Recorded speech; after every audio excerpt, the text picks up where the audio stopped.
conversation. Hair health and hobbies with Benny Jones to inspire you to carry on. Hello everybody and welcome to part 2 of the channel. So in part 1 you saw my wash, my deep condition, my detangling, and how I set my hair. And this is 2 days, 3 days later, depending on how you look at it. I'll just say today is Saturday. So I did my hair Wednesday. Oh my gosh. And I set it in these 4 plaits. Thursday I wore my hair under a turban, a wrap. And then Friday was Valentine's Day, so I just didn't have time to do anything to it. I wore my hair under a wrap again. And then here we are waking up to Saturday. I said, oh my God, because well, this isn't damp, but I put my hair up in a little bun for that turban. I never took it out. My braids were still damp, and these kind of felt cool to the touch. And I'm like, it's been 3 days later. We ain't about to be having no wet hair. But I think it was just cool to the touch. The hair air dried, so all I need for this activity to go down today to straighten my hair is a brush to smooth the hair once I take it out of the braids. My heat protectant, we didn't think that's obvious, it's a protectant from heat. And then my flat iron, which, like I always tell you, is some $4.19. In the future, I do want to, look, you can tell I'm getting real about this. So I want to upgrade this flat iron as well in the future. Not because I want one that's more fancy or even more dialed in. I like $4.19, $4.20. That's fine with me that it has presets. But what I don't like is sometimes when I'm pressing my hair, I feel like I'm ripping hair out because I almost call them blades, because the plaits have gaps at the front and the rear, and hair will get down into that gap. If I'm explaining that correctly. So instead of it gliding, it snags. Sometimes it'll snag, and I just don't like that feeling. But right now, she gonna work with what she got. Now, I tap the roots. I can't talk because I'm trying to go fast for y'all. I tap the roots and do 2 passes. It just makes me feel better. I don't know. But that's just what I've been doing, and it's been seeming to work. But yeah, so I'm already getting into it. So let's just get into it. I'm gonna quit talking.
So I'm back. I just finished that section, and so this is the end result of me doing that. I've been doing some cutting on my hair.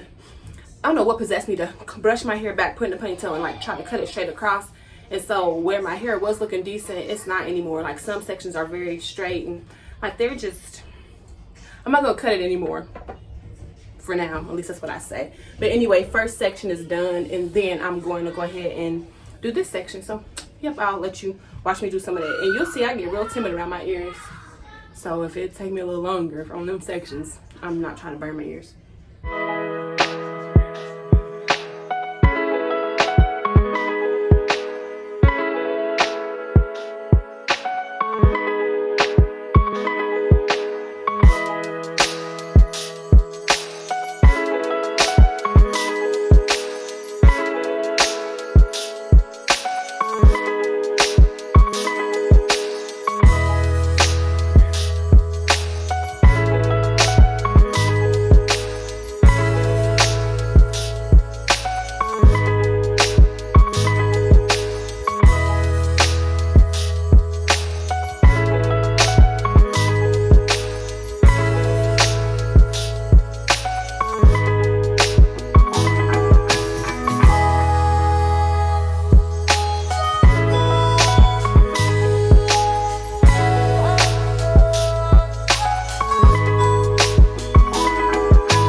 Before I start this section, it may not be coming across on camera. Maybe it is, but I don't know if you remember when I first started my straight hair journey, I told you all the breakage I have from constantly wearing the middle part. I have noticed that the breakage is definitely growing out, which is good and bad. Good because the breakage is growing out. Bad because now I have these long short pieces. That doesn't even make sense. I have these short pieces compared to the rest of my hair. And yeah, like they're much longer now. I'd probably be able to, because I folded it over down under this hair, but like, can y'all see how long they are now? Oh, so something is being done right, because before the breakage was very short, but now look at that. It's growing out, but it's bad because it's growing out. But anyway, back to the program.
ends of my hair are so bogus now that I cut it. I don't know what I'm...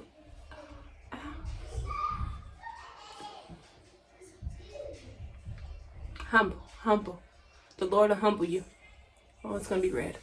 What possessed me to cut my hair in a ponytail? That's okay. You know what I'll do? I think I lied. Just said I wasn't gonna cut anymore, but I think I'm gonna have my husband cut it straight across for me. Just cut it straight across, and I'm gonna get that on video too. That'd be good. What you do today? All right, back to the program. I'm gonna my lip hurt.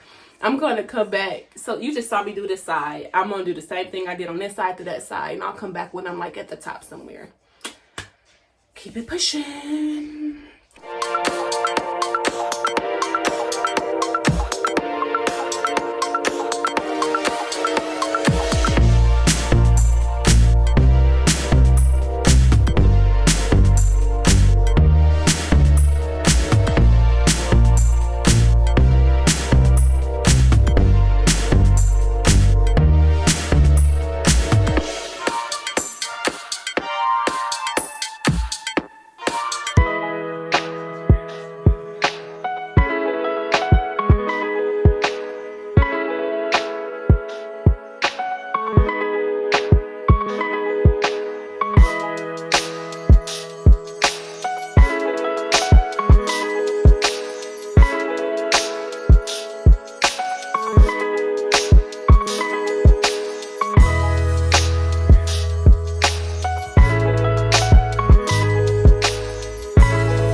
I appreciate doing it on the blow dry because it's easier.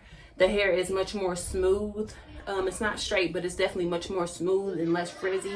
I feel like I pulled out more hair with the flat iron because my hair was curly and getting caught in the flat iron plates.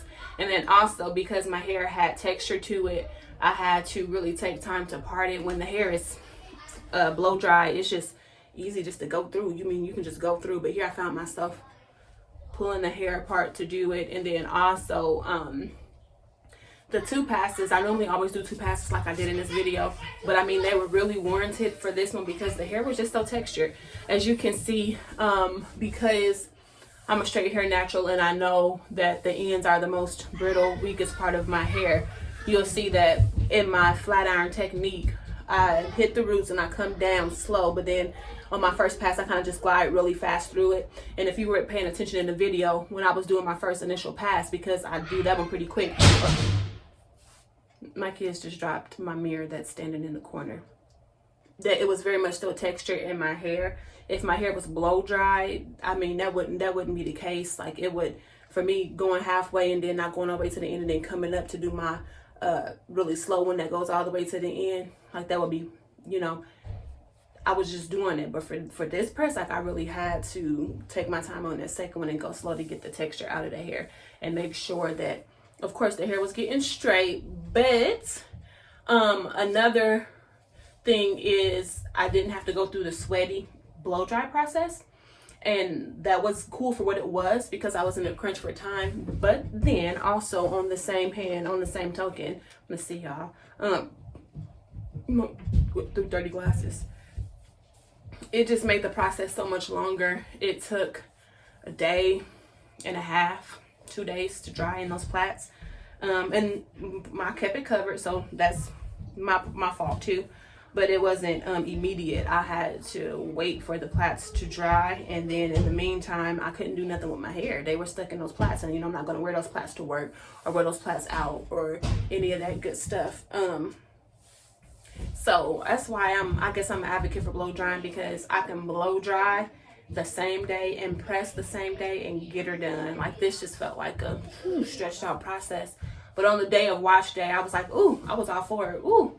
But I think I'm just like, probably need to get it done when I'm doing it. But as far as the outcome, I'm not a silk press person. I would love to be a silk press person, but as long as my hair is somewhere in between that silk press and soft press phase, I'm fine. As long as it comes out straight, I'm fine. And then also, now that my hair, where my middle part is broken, like is growing, they're growing out, they're getting so much longer. They was getting caught in the plaits at the top a lot. So I need a new flat iron, because what good does it do if you grow out and then I just keep ripping you back out? So yeah. My scalp is very dry. I noticed with doing my hair, I had a lot of, you probably can see it, white from my scalp.